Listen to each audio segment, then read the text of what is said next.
नमस्कार बच्चों, इस वीडियो लेक्चर में हम लोग डिस्कस करेंगे क्लास 9th के मल्टीपल चॉइस क्वेश्चंस। और जो मल्टीपल चॉइस क्वेश्चंस होने वाले हैं वो पूरे टर्म 1 के जो भी सिलेबस है उससे रिलेटेड जो आपका सैम्पल पेपर आया है उससे होंगे। तो चलिए फर्स्ट क्वेश्चन को देखते हैं। फर्स्ट क्वेश्चन में कहा गया, what happens on adding dilute HCl to a mixture of iron filings and sulphur powder. तो देखिए मिक्सचर है आयरन फिलिंग्स और सल्फर पाउडर का, और उसमें क्या ऐड कर दिया गया, HCl को ऐड कर दिया गया है। ठीक है, अब आपको बताना है क्या होगा। ठीक है, मतलब आपका ऑब्जर्वेशन क्या होगा। H2S का फॉर्मेशन होगा, गलत है। सेकंड बोला गया, a colourless and odourless gas is formed, ये बिल्कुल सही है। और साथ ही साथ अ ग्रीनिश सोल्यूशन अपीयर्स। ठीक है, तो इसमें जो होगा आंसर वो क्या हो जाएगा, ऑप्शन नंबर BC हो जाएगा। That is option number B and C both are correct. तो देखिए इसमें होता क्या है, इसमें होगा ये कि जो HCl है, सबसे पहली चीज़ को आपको ये समझनी है कि HCl कभी सल्फर से रिएक्ट नहीं करता। HCl किससे रिएक्ट करेगा, HCl रिएक्ट करेगा आयरन से। ठीक है, तो HCl जब आयरन से रिएक्ट करेगा, Fe से रिएक्ट करेगा, तो क्या बनाएगा, FeCl2 बनाएगा, जिसका कलर जो होगा वही ब्लू होगा। और साथ ही साथ एक गैस रिलीज़ करेगा, कौन सी, हाइड्रोजन। और यही हाइड्रोजन गैस जो है वो कैसी है, ओडरलेस है और कलरलेस है, मतलब उसमें कोई गंध नहीं होती और साथ ही साथ उसमें कोई कलर भी नहीं होता है। तो इसमें B और C ऑप्शन सही हो जाएंगे। क्वेश्चन नंबर 2 में देखिए कहा गया, the mineral elements found in our bone for making it hard are. तो हमारे बोन्स में जो मिनरल्स पाए जाते हैं, ठीक है, जिसकी वजह से हमारे बोन्स बहुत ज़्यादा हार्ड है, वो कौन कौन से हैं, तो कैल्शियम है और फॉस्फोरस है। तो इसमें ए ऑप्शन सही हो जाएगा। क्वेश्चन नंबर 3 में देखिए क्या कहा गया, the plant tissue provides mechanical strength and consist of living cells is. तो देखिए ऐसा प्लांट टिश्यू आपको बताना है जो मैकेनिकल स्ट्रेंथ प्रोवाइड करे और साथ ही साथ उसमें लिविंग सेल्स हों, तो उसको क्या कहा जाता है, कॉलेनकाइमा कहा जाएगा। नेक्स्ट क्वेश्चन पे आते हैं। क्वेश्चन नंबर 4 में कहा गया, if a body starts from rest what can be said about the acceleration of body. ठीक है, तो अगर बॉडी रेस्ट से स्टार्ट हो रही है तो उसके एक्सेलरेशन के बारे में क्या कहा जाएगा, ये आपसे पूछा गया है। तो इसका मतलब ये है कि बॉडी इज़ पॉजिटिवली एक्सेलरेटेड, क्योंकि इनिशियल वेलोसिटी अगर ज़ीरो है तो फाइनल वेलोसिटी कुछ ना कुछ होगी, और फाइनल वेलोसिटी अगर होगी तो फाइनल माइनस इनिशियल जब भी आप करेंगे तो वैल्यू पॉजिटिव मिलेगी एक्सेलरेशन की। इसका मतलब एक्सेलरेशन पॉजिटिव है। नेक्स्ट क्वेश्चन में कहा गया, क्वेश्चन नंबर 5 है। फिफ्थ में कहा गया है, bullet of mass 10 gram is fired from a rifle, the bullet takes 0.03003 seconds to move through its barrel and leaves with the velocity of 300 metre per second. What is the force exerted on the bullet by the rifle. तो देखिए इसको बहुत simple तरीके से हम लोग करेंगे। इसके लिए फॉर्मूला लगाएंगे, force is equal to delta P upon time. और डेल्टा पी का मतलब क्या है, change in momentum. Final momentum हो जाएगा mv, इनिशियल मोमेंटम हो जाएगा mu, अपॉन आ जाएगा टाइम। ठीक है, अब मास क्या है, मास देखिए बुलेट का मास दिया है 10 ग्राम, तो आप क्या करिए, पहले इस 10 ग्राम को डिवाइड कर दीजिए 1000 से। ठीक है, तो ये हो जाएगा आपका मास किलोग्राम में आ जाएगा। इसको आप मास की जगह पुट कर देंगे। ठीक है, तो ये आप लोग को कितना मिल जाएगा, तो 10/1000, 10/1000 हो जाएगा। और v माइनस यू करेंगे तो देखिए फाइनल वेलोसिटी जो है वो दी गई है 300, और इनिशियल वेलोसिटी 0 होगी क्योंकि इनिशली जो बुलेट होगी वो रेस्ट पे होगी। तो 300 माइनस 0 अपॉन टाइम कितना दिया गया है, टाइम दिया गया है आपको 0.003 सेकेंड्स। ठीक है, तो 0.003 सेकेंड्स आप यहाँ पुट कर दीजिए। इसको जब आप सॉल्व करेंगे तो जो आंसर आना चाहिए वो आंसर कितना आना चाहिए, 1000 न्यूटन आना चाहिए। आप इसको सॉल्व करके देख लीजिएगा, आपका आंसर 1000 न्यूटन ही आएगा। नेक्स्ट क्वेश्चन, क्वेश्चन नंबर 6 है, अ mixture of sodium chloride and ammonium chloride. देखिए सोडियम क्लोराइड दिया गया है और अमोनियम क्लोराइड दिया गया है, is heated in the setup shown above. ठीक है, जो सेटअप दिया है यहाँ पर उसमें हीटिंग करी गई दोनों की। After the experiment ammonium chloride will be obtained in the part labelled as. तो आपको बताना है जो अमोनियम क्लोराइड मिलेगा वो कहाँ पर मिलेगा। तो देखिए जो इन्वर्टेड फनल है, ठीक है, इन्वर्टेड फनल में हमको मिलेगा, तो इसका आंसर हो जाएगा ऑप्शन नंबर सी। अच्छा, आपको ये भी याद रखना है जो अमोनियम क्लोराइड होता है इसमें कौन सा प्रोसेस होता है, तो इसमें होता है सब्लिमेशन। ठीक है, नेक्स्ट क्वेश्चन पे आएंगे। क्वेश्चन नंबर 7 देखिए, 7 में क्या कहा गया, viruses do not show any characteristic of living until they enter a living cell because of the absence of. तो देखिए वायरस जो होते हैं जब तक वो किसी लिविंग बॉडी के अंदर एंटर नहीं करते तब तक वो एक लिविंग सेल की तरह बिहेव नहीं करते। अब ऐसा क्या मतलब कौन सी चीज़ उनके अंदर एब्सेंट होती है जिसकी वजह से ऐसा होता है, तो उनमें मेम्ब्रेन नहीं होती है। तो इसमें ऑप्शन नंबर ए सही है। ठीक है, next question is question number 8। इसमें कहा गया, survival of plant in the terrestrial environment has been made possible by the presence of. तो देखिए जो टेरेस्ट्रियल इन्वायरमेंट है उसमें प्लांट्स का सर्वाइवल किस वजह से हो पाया है, तो कंडक्टिंग टिश्यू की वजह से हो पाया, मतलब जाइलम और फ्लोएम की वजह से हो पाया है।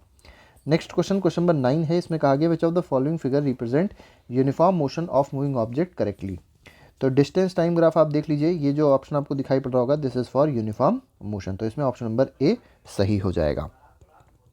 नेक्स्ट क्वेश्चन में देखिए कहा गया, क्वेश्चन नंबर 10 देख लेते हैं। 10th में क्या कहा गया है, 10th स्टेटमेंट, दो स्टेटमेंट दिए गए हैं, आपसे पूछा गया कौन सा स्टेटमेंट सही है। ठीक है, तो फर्स्ट स्टेटमेंट दिया गया, rocket can propel itself in a vacuum. तो क्या रॉकेट जो है क्या वो अपने आप से प्रोपेल कर सकता है वैक्यूम में भी? ठीक है, तो ये स्टेटमेंट बिल्कुल ठीक है। और बी ऑप्शन कहा गया, न्यूटन्स लॉज आर यूनिवर्सल, कि जो न्यूटन के लॉज हैं क्या वो भी यूनिवर्सल हैं? तो ये स्टेटमेंट बिल्कुल सही है। तो दोनों के दोनों स्टेटमेंट बिल्कुल सही है, तो इसका आंसर हो जाएगा both A and B are correct. Next question देखिए, क्वेश्चन नंबर 11 है। इसमें कहा गया, move magnet over one mixture of iron filings and sulphur over FeS and choose the correct. तो देखिए दो इसमें प्रोसेसेस करे गए हैं, दो इसमें चीज़ करी गई हैं। पहला क्या किया गया है, मैग्नेट को मूव कराया गया है आयरन फिलिंग्स और सल्फर पे, और साथ ही साथ FeS पे। ठीक है, अब आपको बताना क्या है, आपको ऑब्जर्वेशन बतानी है क्या सही होगी। तो देखिए इसमें कहा गया, iron filings are attracted towards the magnet, FeS is not. तो देखिए आयरन फिलिंग्स जो होंगी वो अट्रैक्ट हो जाएंगी, FeS अट्रैक्ट नहीं होगा। ठीक है, सेकंड में कहा गया बोथ 1 एंड 2 आर करेक्ट, तो सेकंड तो कुछ दिया ही नहीं है। सी ऑप्शन देखिए उसमें क्या कहा गया, iron filings and FeS both are attracted towards the magnet, ये नहीं होगा। FeS जो है वो अट्रैक्ट नहीं होगा, ठीक है, क्योंकि वो एक कंपाउंड है। ठीक है, क्योंकि कंपाउंड की आपको प्रॉपर्टीज़ पता होंगी कि कंपाउंड की जो प्रॉपर्टीज़ होती हैं वो उसके एलिमेंट की तरह नहीं होती जो उसके अंदर उस एलिमेंट्स प्रेजेंट होते हैं। मतलब FeS की प्रॉपर्टीज़ Fe की तरह नहीं होंगी, ना ही S की तरह होंगी। तो इसमें हम लोग फिलहाल आंसर क्या लेंगे, ऑप्शन नंबर ए लेंगे, means A option is only correct. Next question में कहा गया, लाइजोसोम्स आर फॉर्म बाय। तो लाइजोसोम्स को फॉर्म कौन करता है पूछा गया है, फॉर्म करते हैं गोल्गी अपैरेटस। तो इसमें ऑप्शन नंबर बी सही है। In desert plants rate of water loss gets reduce due to the presence of. तो डेजर्ट प्लांट में ऐसा क्या होता है जिसकी वजह से वाटर लॉस कम हो जाता है? तो डेजर्ट प्लांट में होते हैं क्यूटिकल। तो इसमें ऑप्शन नंबर ए सही हो जाएगा। क्वेश्चन नंबर 14 देखिए, इसमें कहा गया, leaves get detach from a tree due to. तो जो लीव्स होती हैं वो ट्री से क्यों डिटैच हो जाती है, ड्यू टू इनर्शिया। ठीक है, इनर्शिया की वजह से लीव्स जो होती हैं वो गिर जाती हैं। नेक्स्ट क्वेश्चन में कहा गया, which of the following is correct about frictional and gravitational force. तो फ्रिक्शनल और ग्रेविटेशनल फोर्स के बारे में कौन सी बात करेक्ट है, ये आपको इस क्वेश्चन में बताना है। ठीक है, तो फर्स्ट में देखिए कहा गया, frictional force always produces retardation while gravitational force produces both retardation and acceleration. बिल्कुल ठीक है। ठीक है, फ्रिक्शनल फोर्स जो होगा वो हमेशा रिटार्डेशन प्रोड्यूस करता है, लेकिन ग्रेविटेशनल फोर्स दोनों चीज़ प्रोड्यूस कर सकता है, एक्सेलरेशन भी और साथ ही साथ रिटार्डेशन भी। बोथ प्रोड्यूस रिटार्डेशन, दोनों के दोनों क्या रिटार्डेशन प्रोड्यूस कर सकते हैं? तो ये तो स्टेटमेंट गलत है। थर्ड कहा गया, the frictional force acts when the two surfaces are in contact, ये भी सही है। तो पहला और तीसरा सही हो गया। फोर्थ देखिए, gravitational force acts when the objects is at some height, ये भी सही है। ठीक है, तो इसमें ए ऑप्शन, सी ऑप्शन और डी ऑप्शन करेक्ट है, तो इसका आंसर है सी ऑप्शन। नेक्स्ट क्वेश्चन पे आएंगे, क्वेश्चन नंबर 16 देखिए, मैच द कॉलम है। मैच द कॉलम आपसे कहा गया है 16th में क्या होगा। ठीक है, तो पहले देखिए, पहले में क्या कहा गया, component can be separated by magnet, और यहाँ सस्पेंशन दिया है और इधर कोलाइडल सॉल्यूशन ऐसे करके दिया गया है। ठीक है, तो इसको देख लेते हैं कैसे किया जाएगा। इस क्वेश्चन के लिए सिंपल चीज़ आपको समझनी है, components that can be separated by magnet. ठीक है, तो इसमें आ जाएगा जैसे mixture of iron filings and sulphur powder, तो इसमें आयरन फिलिंग सेपरेट हो जाएगी। तो इसको आप क्या कर दीजिए, मैच कर दीजिए 4 से। और साथ ही साथ अगर देखा जाए तो components can be separated by magnet, इसमें एक तरीके से क्या हो जाएगा, इसको आप लोग जोड़ सकते हैं यहाँ से भी। ठीक है, तो one of the component is soluble in carbon disulphide. Next कहा गया, it can be separated by filtration. तो फिल्ट्रेशन का अगर देखा जाए तो सस्पेंशन के जो पार्टिकल्स होते हैं उसको फिल्ट्रेशन से हम लोग सेपरेट आउट कर सकते हैं। और अगर इसमें सेकंड में करना है तो हेट्रोजीनियस मिक्सचर होता है सस्पेंशन, ये आपको पता होगा। नेक्स्ट पे आते हैं, इट शोज टिंडल इफेक्ट। अब टिंडल इफेक्ट कौन शो करेगा ये आपको बताना है थर्ड क्वेश्चन में। तो इसमें अगर देखा जाए तो डस्ट पार्टिकल्स इन एयर जो होते हैं वो टिंडल इफेक्ट को शो करेंगे। ठीक है, और साथ ही साथ अगर देखा जाए तो ये कैसे हैं, डस्ट पार्टिकल इन एयर की बात अगर करी जाए तो ये कोलाइडल सोल्यूशन है, और इसको हम लोग एरोसॉल भी कह सकते हैं। लास्ट में बचा mixture of kerosene oil and water. तो केरोसिन ऑयल और वाटर का अगर मिक्सचर देखा जाए तो ये कैसा है, इसको सेपरेट करने के लिए सेपरेटिंग फनल यूज़ किया जा सकता है। ठीक है, ये पहली चीज़ हो गई।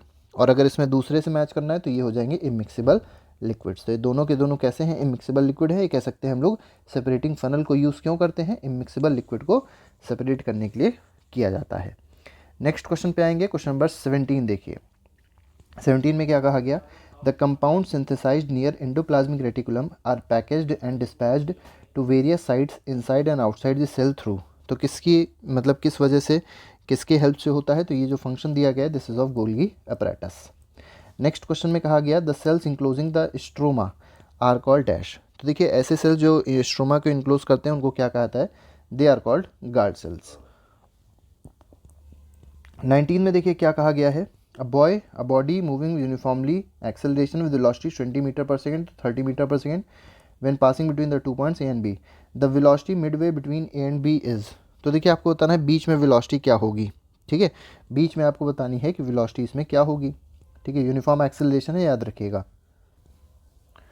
तो देखिए करना क्या है आपको, सबसे पहले समझ लीजिए कि ऐसे पॉइंट ये ए हो जाएगा, ये पॉइंट बी हो जाएगा, दोनों के बीच की डिस्टेंस क्या है, डी है, ठीक है, दोनों के बीच की डिस्टेंस क्या ले ली हम लोग ने, डी ले ली। तो सबसे पहले आपको काम करना है कि इस एक्सेलरेशन की वैल्यू आप लोग पहले निकाल लीजिए, या तो ए डी की वैल्यू आप निकाल लीजिए।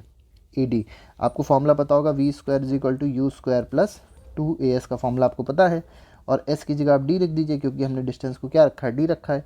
तो आप यहाँ से ए डी की वैल्यू निकाल सकते हैं, ठीक है।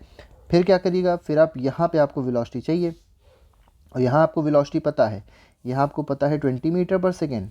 अब आप ये ए से लेके ये पॉइंट मान लीजिए ओ है, यहाँ तक की डिस्टेंस क्या हो जाएगी, d/2 हो जाएगी। d/2 डिस्टेंस पे अब आप v की वैल्यू मतलब ओ पे आपकी वैल्यू निकल आएगी, फॉर्मूला लगा दीजिएगा, v square is equal to u square plus 2a।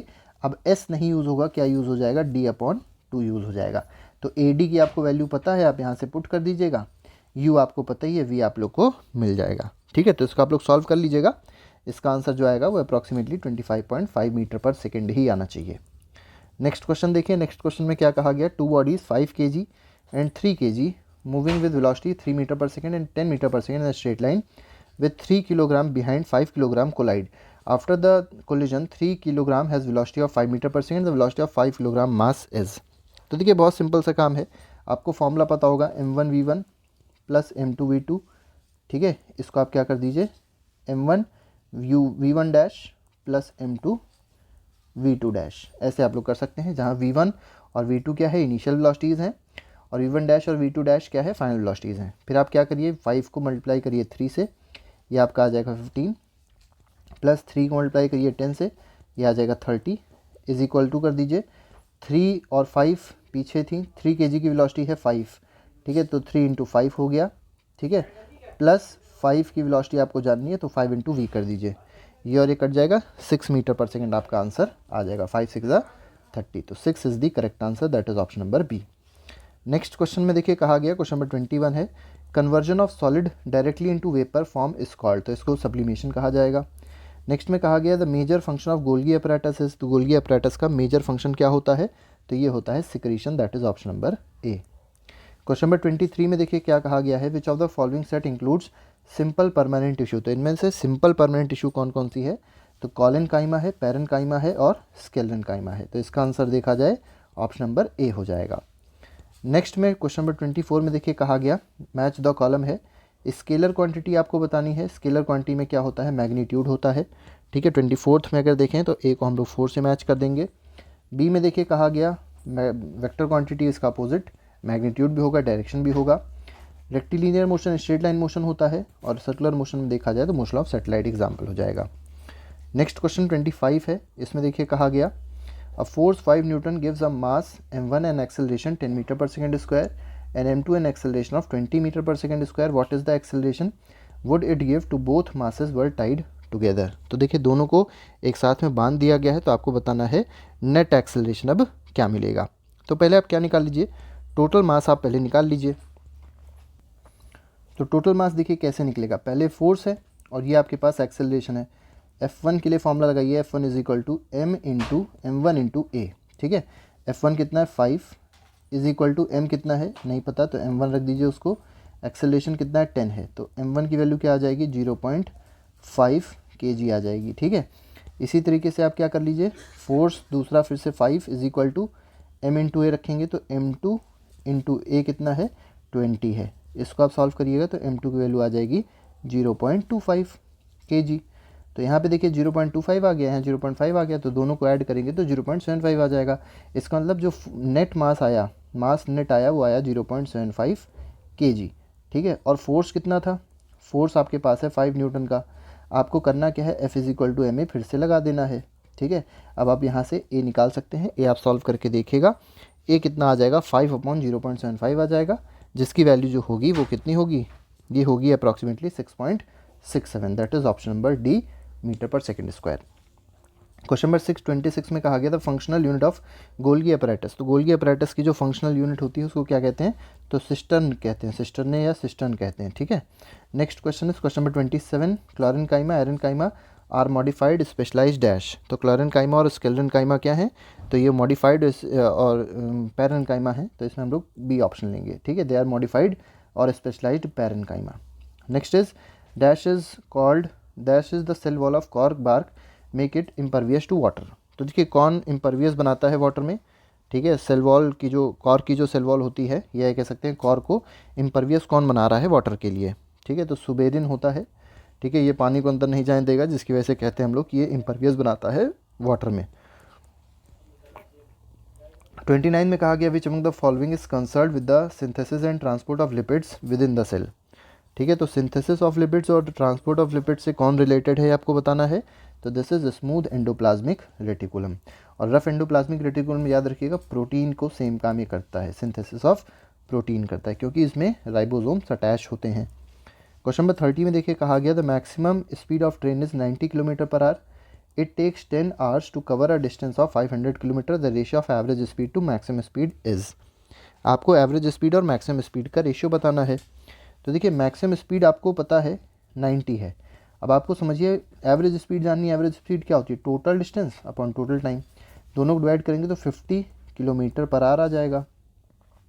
ये एवरेज आ गई, और मैक्सिमम कितनी थी, 90 थी किलोमीटर पर आवर में, ठीक है। दोनों को आप डिवाइड कर दिए, 5:9 का आंसर आ जाएगा, that is option number B. 31 देखिए असर्शन रीजनिंग बेस्ड क्वेश्चन है, ठीक है। 31 में देखिए क्या कहा गया, change in momentum is impulse, बिल्कुल ठीक है। Impulse is the area of FT graph and the time axis, बिल्कुल सही है, ठीक है। तो जो FT ग्राफ का एरिया होता है वो आपको इम्पल्स देगा, बिल्कुल ठीक है। दोनों स्टेटमेंट सही हैं, लेकिन अगर देखा जाए तो एक्सप्लेनेशन सही नहीं है, ठीक है। मतलब ये नहीं कह सकते कि reason is the correct explanation of assertion, तो इसमें ऑप्शन नंबर बी सही हो जाएगा। 32 में कहा गया plant cell have very large vacuoles, plant cell में क्या बहुत बड़े बड़े वैक्यूल्स होते हैं, तो बात बिल्कुल सही है। और रीज़न में कहा गया in plant cell vacuoles are full up of cell sap, तो क्यों होते हैं, क्योंकि वैक्यूल जो होते हैं सेल सैप से भरे हुए होते हैं प्लांट सेल में। रीज़न भी सही है, तो असर्शन और रीज़न दोनों ही सही है, और साथ ही साथ एक्सप्लेनेशन भी सही है, तो इसका आंसर हो जाएगा option number A. Question number 33 देखिए, इसमें क्या कहा गया, the meristematic cells are compactly arranged and do not contain any intercellular space between them. तो क्या ये स्टेटमेंट सही है, तो ये स्टेटमेंट बिल्कुल सही है। और they contain few vacuoles and no vacuoles at all, तो एनिमल सेल में यही होता है, तो बिल्कुल सही बात है, गलत नहीं दिया है। तो मेरिस्टेमेटिक सेल की बात जो कही गई है वो भी, उसमें भी फ्यू वैक्यूल्स होते हैं, तो वैक्यूल नहीं होते हैं मेरिस्टेमेटिक सेल में भी, ठीक है। तो दोनों स्टेटमेंट सही है, लेकिन अगर रीज़न देखा जाए this is not the correct explanation, तो इसमें ऑप्शन नंबर बी पे आप टिक करेंगे। 34 में देखिए क्या कह रहे हैं, फिर से असर्शन और रीजनिंग बेस्ड क्वेश्चन है, क्वेश्चन नंबर 34। इसमें देखिए क्या कहा गया, इसमें कहा गया the displacement of object can be either positive, negative और ज़ीरो, ठीक है, सही है। और रीज़न में देखिए displacement has both magnitude and direction, तो ठीक है, तो डिस्प्लेसमेंट के पास क्या मैग्नीट्यूड डायरेक्शन दोनों चीज़ें हो सकती हैं, ये भी स्टेटमेंट बिल्कुल सही है। तो दोनों स्टेटमेंट सही हैं, लेकिन एक्सप्लेनेशन सही नहीं है, तो इसमें ऑप्शन नंबर बी सही हो जाएगा। नेक्स्ट क्वेश्चन पे आते हैं, क्वेश्चन नंबर 35 देखेंगे। इसमें देखिए असर्शन दिया गया, इसमें दिया गया है endoplasmic reticulum acts as intracellular transport system. तो एंडोप्लाज्मिक रेटिकुलम जो होता है क्या वो इंट्रासेलुलर ट्रांसपोर्ट सिस्टम है, तो ये ऑप्शन बिल्कुल सही है, ठीक है, असर्शन बिल्कुल करेक्ट है। और अगर रीज़न में देखा जाए, रीज़न में क्या दिया गया, रीज़न में दिया गया है it transport product of cells to the outside and RNA into the cytoplasm from the nucleus, तो ये भी ऑप्शन बिल्कुल सही है। तो असर्शन भी सही है, रीज़न भी सही है, और साथ ही साथ अगर देखा जाए तो reason is the correct explanation of assertion, तो इसका आंसर हो जाएगा ऑप्शन नंबर ए, ठीक है। नेक्स्ट क्वेश्चन देखेंगे, क्वेश्चन नंबर 36 है। क्वेश्चन नंबर 36 में देखिए, क्वेश्चन नंबर 36 में कहा गया एक डायग्राम है, ठीक है, और डायग्राम में आपको क्या कहा गया है, 1, 2 और 3 जो है इसकी आपको लेबलिंग करके बतानी है कि ये क्या है, ठीक है। तो 36 में अगर देखा जाए तो जो ए है, मतलब जो 1 है, 1 आपको दिखाई पड़ रहा होगा, ये एक बीकर टाइप का है, इसको कहते हैं चाइना डिश, ठीक है। जो सेकंड है वायर, कुछ वायर टाइप का दिखाई पड़ रहा होगा, इसको कहता है वायर गॉज, ठीक है। और साथ ही साथ ये जो थर्ड है दिस इज ट्राइपॉड स्टैंड, तो इसका आंसर हो जाएगा option number A. Next question में कहा गया, next question is question number 37। Question number 37 में कहा गया name the technique to separate camphor from the salt. अब देखिए कैम्फर क्या होता है, कैम्फर एक सब्लिमेटिंग सब्सटेंस होता है और सॉल्ट सब्लिमेटिंग सब्सटेंस नहीं है, तो इसको हम लोग सब्लिमेशन से सेपरेट कर सकते हैं। कैम्फर जो होगा पहले सब्लिमेशन हो जाएगा उसका, तुरंत वो गैसियस फॉर्म में कन्वर्ट हो जाएगा, तो बचेगा क्या, सॉल्ट बचेगा। नेक्स्ट क्वेश्चन में आते हैं कंडक्टिंग सेल्स ऑफ जाइलम्स आर। तो जाइलम के कंडक्टिंग सेल जो होते हैं वो कौन कौन से होते हैं आपको बताना है। तो ट्रैकीड्स होते हैं और जाइलम वेसल्स होते हैं, फाइबर्स नहीं होते, ट्रैकीड्स और जाइलम वेसल्स। तो ऑप्शन नंबर बी इसका सही है। नेक्स्ट क्वेश्चन, क्वेश्चन नंबर 39 में देखिए कहा गया a goalkeeper in the game of football pulls his hand backwards after holding the ball shot at the goal, this enables the goalkeeper to. तो आप लोगों ने देखा होगा गोल कीपर जो होता है, जो फुटबॉल का गोल कीपर है, जब उसकी तरफ बॉल आती है तो अपने हाथ को थोड़ा सा पीछे कर लेता है। क्यों पीछे करता है, ये आपसे इस क्वेश्चन में पूछा गया। तो देखिए मेन जो इसका रीज़न है वो क्या है, to decrease the rate of change of momentum. तो इसका डी ऑप्शन सही हो जाएगा। अब rate of change of momentum के डिक्रीज़ होने से होगा क्या, जो फोर्स उस पर लग रहा था वो भी रिड्यूस हो जाएगा। तो इसका आंसर ऑप्शन नंबर डी आप फिलहाल लगाएंगे, ठीक है। ए ना लगाइएगा क्योंकि ज़्यादा अप्रोप्रिएट अगर देखा जाए तो इसमें ऑप्शन नंबर डी ही सेट होता है। नेक्स्ट क्वेश्चन को देखेंगे, क्वेश्चन नंबर 40 है। इसमें देखिए क्या कहा गया, the VT graph of a body of 5 kg। तो मास ऑफ दी बॉडी दे दिया गया है, कितना है, 5 kg है, याद रखिएगा, ठीक है। अब आपको बताना है फोर्स कितना होगा, फोर्स के बारे में आपको बताना है। अब देखिए ये आपके पास वीटी ग्राफ है, पहले आपको करना क्या होगा, एक्सेलरेशन बताना है। अब आपको एक्सेलरेशन पता है, स्लोप होता है, वीटी ग्राफ का स्लोप आपको क्या देगा, एक्सेलरेशन देगा। अब स्लोप कैसे निकलेगा, तो फाइनल वेलोसिटी आप देख सकते हैं यहाँ पर फाइनल वेलोसिटी कितनी है, 10 है, इनिशियल वेलोसिटी कितनी है, 0 है, तो 10 - 0 v - u, टाइम कितना लगा, टाइम लगा 4 सेकेंड्स, ठीक है। मल्टीप्लाई करेंगे, डिवाइड करेंगे, कितना आंसर आ जाएगा, 10/4 आ जाएगा, ये आ जाएगा मीटर पर सेकेंड स्क्वायर में, ठीक है। ये आपका एक्सेलरेशन आ गया। और मास आपको कितना दिया था, मास आपको दिया था 5, ठीक है। अब इसको अगर 5 से मल्टीप्लाई किया जाए, 5 आपको मास दिया था, इसको आप 5 से मल्टीप्लाई कर दीजिए, 50/5 ये आपका फोर्स आ जाएगा। तो फोर्स कितना आ जाएगा, 50/4, ठीक है। और 50/4 करेंगे तो 12.5 न्यूटन बनेगा। तो इसका आंसर है option number A. Next question पे देखेंगे, क्वेश्चन नंबर 41 है। इसमें देखिए क्या कहा गया, एनर्जी करेंसी ऑफ सेल। तो एनर्जी करेंसी ऑफ सेल क्या होता है, एटीपी होता है, एडेनोसिन ट्राईफॉस्फेट। 42 में देखिए क्या कहा जा रहा है, contractile proteins are present in dash tissue. तो कॉन्ट्रैक्टाइल प्रोटीन जो होते हैं वो किस टिश्यू में प्रेजेंट होते हैं, तो ये मस्कुलर टिश्यू में प्रेजेंट होते हैं, ठीक है। नेक्स्ट क्वेश्चन में, अब इसी वजह से ही बॉडी का मूवमेंट भी पॉसिबल होता है, क्योंकि ये कॉन्ट्रैक्ट करते हैं और उसी वजह से बॉडी में मूवमेंट पॉसिबल हो पाता है। तो muscular tissue is the correct answer. Next question में कहा गया minimum number of unequal forces that can make 0 resultant. तो देखिए कितने minimum number of unequal force होने चाहिए जिससे रिजल्टेंट 0 हो जाए। तो 0 होने के लिए कम से कम जो फोर्सेज होने चाहिए वो कितने होने चाहिए, 3 होने चाहिए। अब देखिए इसमें 3 क्यों लिया गया, 2 क्यों नहीं लिया गया, इसका बारे में आपको समझना है। 2 इसलिए नहीं लिया गया क्योंकि बोला गया अनइक्वल फोर्स। तो देखिए मान लीजिए एक फोर्स इधर के आपने लगाया 10 न्यूटन का, और इधर मान लीजिए आप एक लगा रहे हैं कितना, 5 न्यूटन का, ठीक है। अब ये अनइक्वल है, ये कभी भी 2 अनइक्वल फोर्स रिजल्टेंट 0 आपको नहीं दे सकते। रिजल्टेंट 0 तभी मिलेगा जब आपके पास कितने कम से कम फोर्सेज हों, 3 फोर्सेज हो। होता क्या है, जैसे मान लीजिए एक फोर्स इधर लग रहा था, एक फोर्स ये लग रहा था, तो जो रिजल्टेंट होगा इस दोनों फोर्सेस का जो रिजल्टेंट होगा उसकी डायरेक्शन इसके अपोजिट होनी चाहिए।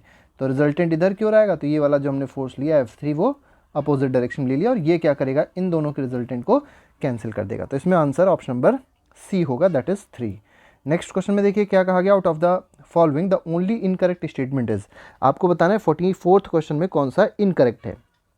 तो देखिए फर्स्ट क्या कह रहा है, in a colloidal system the dispersion medium is always liquid state. ये बिल्कुल ही गलत है। कोलाइडल सिस्टम में जरूरी नहीं है कि डिस्पर्जन मीडियम लिक्विड स्टेट हो, वो सॉलिड भी हो सकता है, लिक्विड भी हो सकता है और गैस भी हो सकती है, ठीक है। सेकंड में कहा गया no residue is left on the filter paper when colloidal solution is filtered off, बिल्कुल ठीक है। नेक्स्ट में देखिए in colloidal system dispersion medium is gas, ठीक है, डिस्पर्जन मीडियम जो होगी वो गैस होगी। देखिए यहाँ पर ऑलवेज की बात नहीं करी है, तो ये वाला स्टेटमेंट भी सही है, बी भी सही है।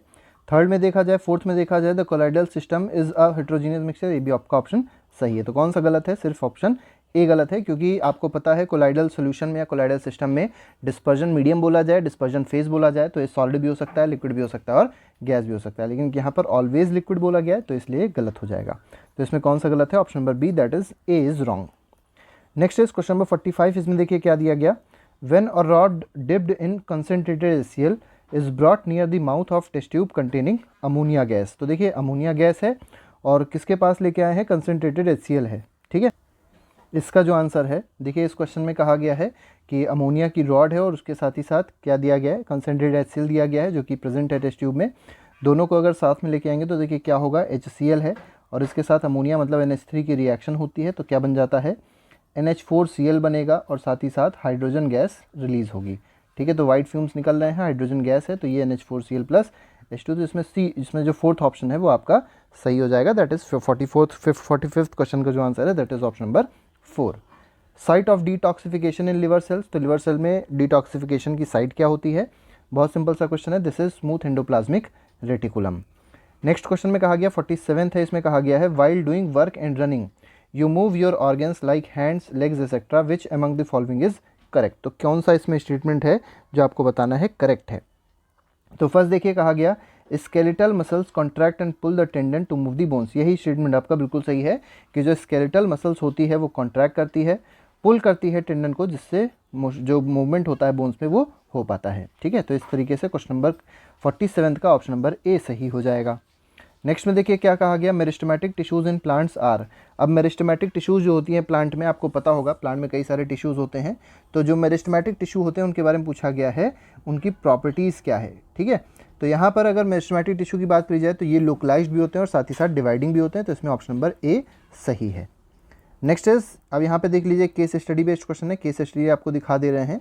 अब इसके बाद देखिए कोलाइड पे क्वेश्चन पूछा गया, आप बिना केस स्टडी पढ़े भी कोलाइड पे क्वेश्चंस बता सकते हैं और केस स्टडी क्वेश्चंस बता सकते हैं, लेकिन अच्छा यही रहेगा कि आप लोग क्वेश्चन को पढ़ लें, जो केस स्टडी है उसको पढ़ लें।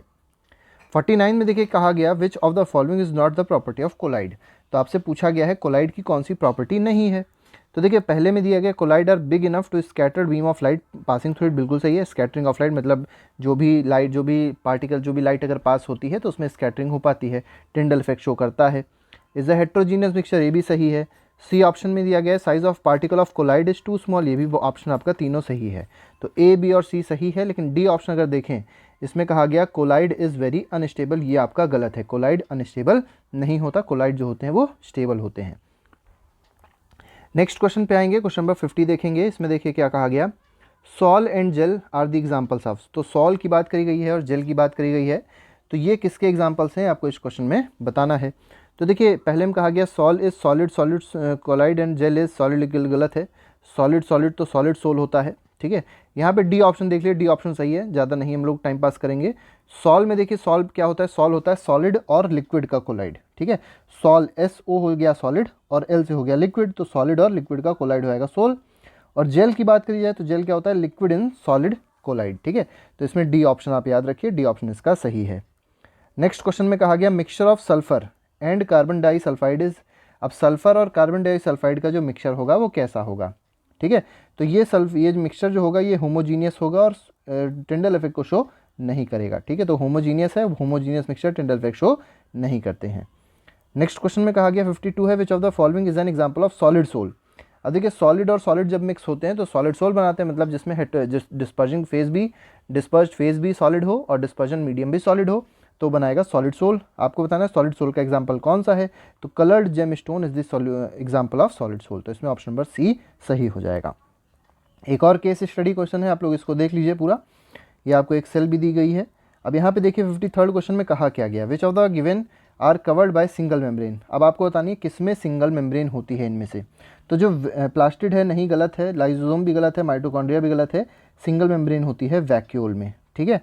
नेक्स्ट क्वेश्चन पे आएंगे 54 देखिए, which cell organelle plays a crucial role in detoxifying many poisons and drug in a cell.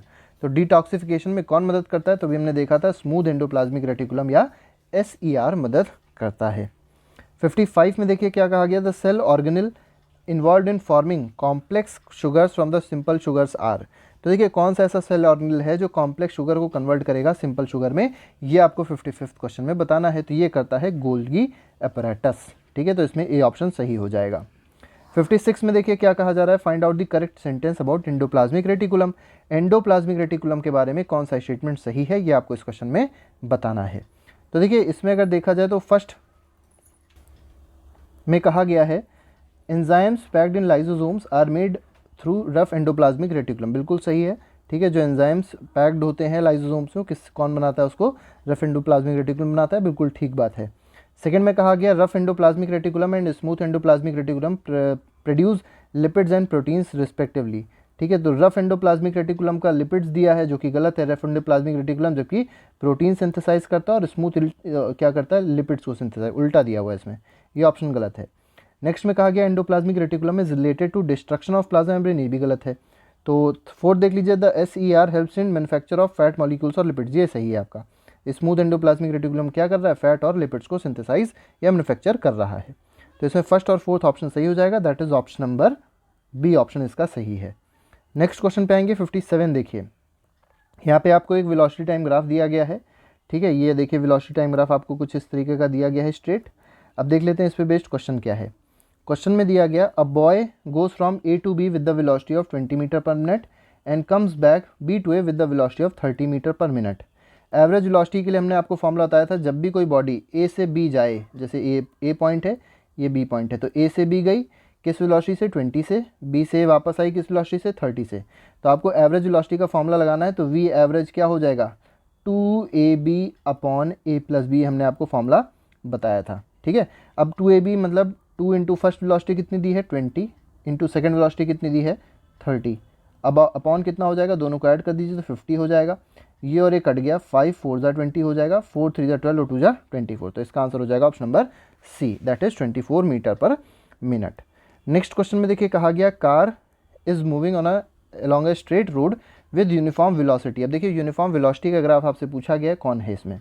तो देखिए यहाँ पर वेलोसिटी यूनिफॉर्म है, पहला ही स्टेटमेंट देखिए, पहला ही जो ऑप्शन है वो सही है, क्योंकि देखिए वेलोसिटी टाइम ग्राफ है और वेलोसिटी पूरे में क्या आ रही है, यूनिफॉर्म स्ट्रेट लाइन है ना, तो वेलोसिटी यूनिफॉर्म है। सेकंड में देखा जाए तो सेकंड में एक्सेलरेशन यूनिफॉर्म है, यहाँ रिटार्डेशन हो रहा है और इसमें नॉन यूनिफॉर्म एक्सेलरेशन है। ठीक है, नेक्स्ट क्वेश्चन, क्वेश्चन नंबर 59 है, इसमें देखिए क्या कहा गया, the ratio of speed to the magnitude of velocity. Speed और वेलोसिटी का मैग्नीट्यूड जो बताना है, रेशियो बताना है, when the body is moving in one direction. Single direction body move कर रही है। ठीक है, अब सिंगल डायरेक्शन मूव कर रही है तो आपको पता है डिस्टेंस भी सेम होगा, डिस्प्लेसमेंट भी सेम होगा, और टाइम क्योंकि बोला गया है सेम है। ठीक है, मूविंग इन वन डायरेक्शन, तो हम लोग मान लेते हैं कि टाइम भी क्या है, दोनों का सेम है। टाइम भी सेम है और टाइम भी सेम है, तो डिस्टेंस और डिस्प्लेसमेंट सेम, टाइम भी सेम, तो हम लोग देख सकते हैं फॉर्मूला अगर रखेंगे वेलोसिटी और स्पीड का सेम आ जाएगा, तो आंसर क्या आ जाएगा, इक्वल टू 1 आ जाएगा। ठीक है, नेक्स्ट क्वेश्चन में देखेंगे क्वेश्चन नंबर 60, और ये हमारा आज का आखिरी सवाल है। इसमें देखिए कहा गया which of the following statement is correct with respect to velocity time graph given above. तो ऊपर जो वेलोसिटी टाइम ग्राफ दिया था उसके रिस्पेक्ट में कौन सी बात सही है, ये आपको इस क्वेश्चन में बतानी है। तो देखिए the perpendicular lines BC and BE are drawn from B on the time. ठीक है, तो इसको हम लोग ग्राफ में देख लेते हैं, ग्राफ में चेक करेंगे कौन कौन सी लाइन देखनी है, BC देखनी है और BE देखनी है, क्या ये परपेंडिकुलर है फ्रॉम द पॉइंट B। ठीक है, ऑन टाइम, तो BC और BE देख लीजिए आप लोग। ठीक है, तो BC जो है ये वो ये लाइन है और BE जो है वो ये लाइन है, दोनों आपस में परपेंडिकुलर है, बात बिल्कुल सही है। नेक्स्ट देख लीजिए, नेक्स्ट में क्या कहा गया, initial velocity is represented by OA। जो इनिशियल वेलोसिटी है क्या वो OA है। ठीक है, OA देख लीजिए कहाँ पे है, ये आपका हो गया O और ये हो गया A, तो ये इनिशियल वेलोसिटी होगी, तो बिल्कुल सही है, ये आपकी इनिशियल वेलोसिटी है। ठीक है, नेक्स्ट पे आएंगे, नेक्स्ट देखिए, नेक्स्ट में क्या कहा गया, final velocity is OC। Final velocity की बात करी गई, OC है, तो OC कहाँ पे है, ये OC है, तो ये OC फाइनल वेलोसिटी नहीं है, गलत है। ठीक है, फाइनल वेलोसिटी क्या होनी चाहिए, OE होनी चाहिए। नेक्स्ट में देखिए, नेक्स्ट में क्या कहा गया है, नेक्स्ट इज, तो इसमें पहला और दूसरा अभी तक सही हो रहा है। Time represented by OB, time interval T is represented by OB। OB देख लीजिए कहाँ पे है, O ये है। ठीक है, ये O पॉइंट हो जाएगा और B किधर है, अच्छा ये OB, ये तो बिल्कुल ही गलत है। ठीक है, तो इसमें कौन कौन से दो ऑप्शन सही हो गए, पहला और दूसरा ऑप्शन इसमें सही है, that is option number D is correct of question number 60। तो ये अभी हम लोग ने कुछ क्वेश्चंस डिस्कस किए, एक सैम्पल पेपर पूरा डिस्कस किया जिसमें 60 क्वेश्चंस थे, और ऐसा ही पेपर टर्म 1 में बनने को कहा गया था जो कि CBSE की तरफ से ऑर्डर आया था। ठीक है, तो आज के लिए फिलहाल इतना ही रखेंगे, नेक्स्ट लेक्चर पर एक और सैम्पल पेपर आपके सामने फिर से लेके आएंगे। ठीक है, till then thank you very much, good bye, जय हिंद। और बाकी की जो भी MCQs हैं जो कि सैम्पल पेपर्स हैं वो आप लोग प्लेलिस्ट में जाइएगा, प्लेलिस्ट में जाके आप आसानी से हर एक वीडियो को चेक कर सकते हैं।